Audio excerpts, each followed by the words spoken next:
سرگودا سے سیال شریف کا فاصلہ تقریباً 32 سے 35 کلومیٹر کا ہے۔ اگر یہ سفر آپ موٹر سائیکل پر کر رہے ہیں تو آپ سیال شریف سرگودا سے تقریباً 35 سے 45 منٹ کے اندر پہنچ سکتے ہیں۔ راستے پر کئی جگہوں پر ہم نے اس طرح کے سٹال دیکھے ہیں گڑ کے۔ یہاں پر گاڑی کو روک کر سب سے پہلے ہم نے یہاں پر گڑ چیک کیا اور پیچھے ہم نے دیکھا تو یہاں پر خالص گڑ بنایا جا رہا تھا، تو یہاں سے ہم نے گڑ بھی خریدا۔ گڑ بہت مزے کا تھا۔ اگر آپ چینی کا استعمال کرتے ہیں تو اس کو رہنے دیں، چینی کے بجائے گڑ کا استعمال کریں۔ اگر آپ کا کسی گاؤں کے ساتھ تعلق ہے تو وہاں سے آپ خالص گڑ منگا سکتے ہیں۔ کچھ سفر کرنے کے بعد ہم سیال شریف پہنچ چکے ہیں۔ ابھی تھوڑی دیر کے بعد ہم آپ کو سیال شریف کا دربار آپ کو دکھائیں گے۔ ہماری ویڈیو کو آخر تک ضرور دیکھیں۔ دربار شریف سے قبل ہی آپ کو ایک بازار دکھائی دے گا۔ اس بازار کے اندر مختلف ٹوپیاں اور یہاں کی جو چادریں ہیں اور دیگر یہاں پر کئی چیزیں آپ کو مل سکتی ہیں۔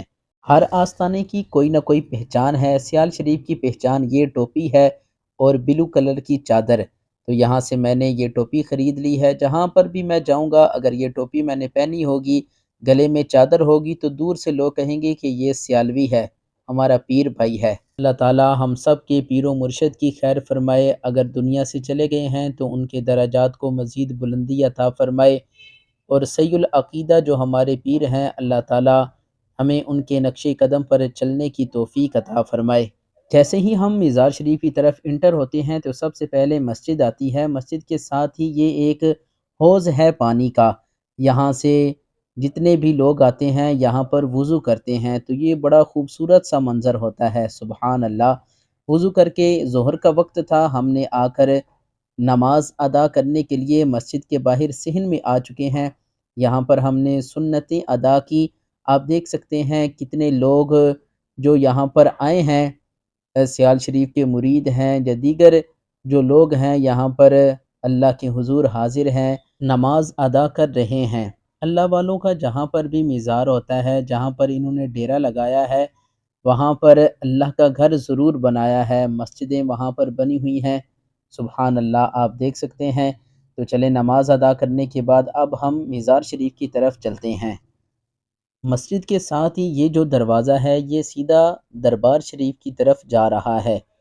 جتنے زائرین یہاں سے جا رہے ہیں یہ سب مزار شریف کی طرف حاضری کے لیے جا رہے ہیں۔ یہ مزار شریف ہے میرے پیر و مرشد حضرت خواجہ حمید الدین سیالوی رحمۃ اللہ علیہ کا۔ سبحان اللہ، سبحان اللہ۔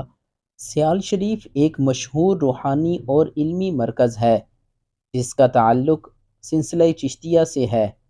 اس خانقاہ کے پیر و مرشد اور مشائخ کی ایک طویل روحانی سلسلہ ہے جو حضرت خواجہ شمس العارفین پیر محمد عبد الغفار المعروف پیر سیال سے شروع ہوتا ہے۔ حضرت خواجہ شمس العارفین پیر محمد عبد الغفار سیال شریف کے بانی ہیں۔ سلسلہ چشتیہ میں بیعت اور خلافت حاصل کی۔ آپ کی کرامات، زہد و تقوی اور علم و عرفان کی وجہ سے سیال شریف روحانی مرکز بنا۔ حضرت خواجہ قمر الدین سیالوی رحمۃ اللہ علیہ آپ پیر محمد عبد الغفار کے جانشین بنے اور معروف بزرگ تھے۔ پاکستان کی دینی اور روحانی زندگی پر گہرا اثر ڈالا۔ کئی علماء اور صوفیاء آپ سے فیض یافتہ ہوئے۔ آپ کے بعد حضرت پیر حمید الدین سیالوی آپ کے جانشین بنے جو کہ جدید دور کے مشہور بزرگ تھے، عالم دین بھی تھے اور ایک بڑے پائے کے سیاستدان بھی تھے۔ حضرت پیر محمد عبد الغفار جنہیں عام طور پر حضرت خواجہ شمس الدین سیالوی کے نام سے یاد کیا جاتا ہے، سیال شریف کے بانی تھے اور عظیم اللہ کے ولی تھے۔ آپ کا زمانہ 19ویں صدی کے وسط کے قریب تھا۔ آپ کی زندگی زہد و تقوی، خدمت خلق اور عشق رسول سے بھری ہوئی تھی۔ اہل تصوف اور مقامی روایات میں آپ کی کئی کرامات مشہور ہیں۔ ایک مرتبہ کا ذکر ہے کہ سرگودا اور قرب و جوار میں سخت قحط پڑا۔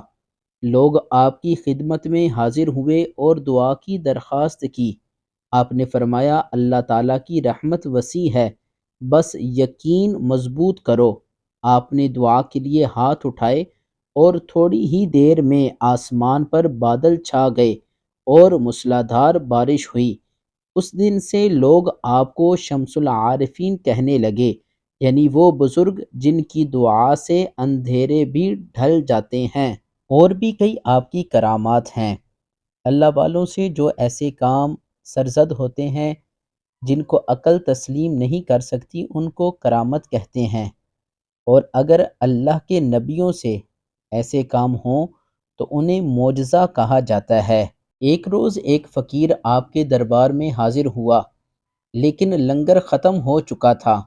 مریدوں نے عرض کی کہ کھانا نہیں بچا۔ آپ نے فرمایا اللہ کے مہمان کو خالی نہیں لٹایا جاتا۔ آپ نے فقیر کا پیالہ اپنے سامنے رکھا اور فرمایا بسم اللہ الرحمن الرحیم۔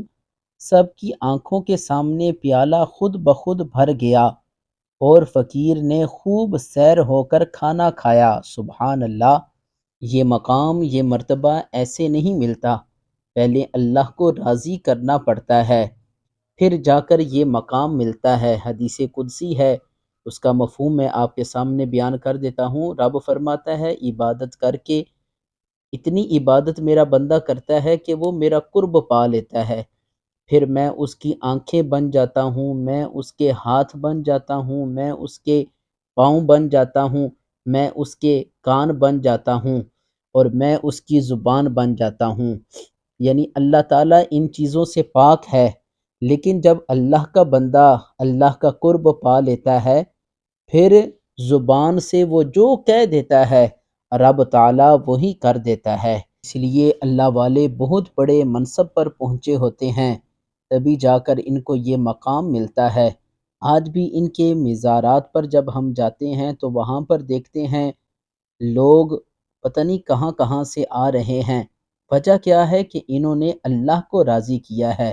ہم ہر قبر پر نہیں جاتے، ہم اسی قبر پر جاتے ہیں، اسی مزار پر جاتے ہیں جو اللہ سے راضی ہیں، جن کی قبریں نور بنی ہوئی ہیں۔ وہاں پر ہر وقت قرآن پاک کی تلاوت ہو رہی ہے، وہاں پر درود شریف پڑھا جا رہا ہے۔ اللہ تعالیٰ کی ان پر رحمت ہو، ان کے صدقے اللہ تعالیٰ ہماری بھی بخشش فرمائے۔ جن کے ماں باپ اس دنیا فانی سے چلے گئے ہیں، اللہ تعالیٰ ان کی بھی بخشش فرمائے۔ اگر حیات ہیں تو اللہ تعالیٰ انہیں صحت کاملہ عاجلہ عطا فرمائے۔ امید کرتا ہوں آج کی ہماری ویڈیو آپ کو پسند آئی ہوگی۔ اگر پسند آئی ہے تو ہمارے چینل کو لائک کر لیں، سبسکرائب کر لیں، بیل آئیکن کو دبا دیں تاکہ ہر آنے والی ویڈیو کا نوٹیفیکیشن وقت پر آپ تک پہنچ سکے۔ انہی دعاؤں کے ساتھ ہمیں اجازت دیجیے گا۔ اپنا بہت بہت خیال رکھیے گا۔ السلام علیکم ورحمۃ اللہ وبرکاتہ۔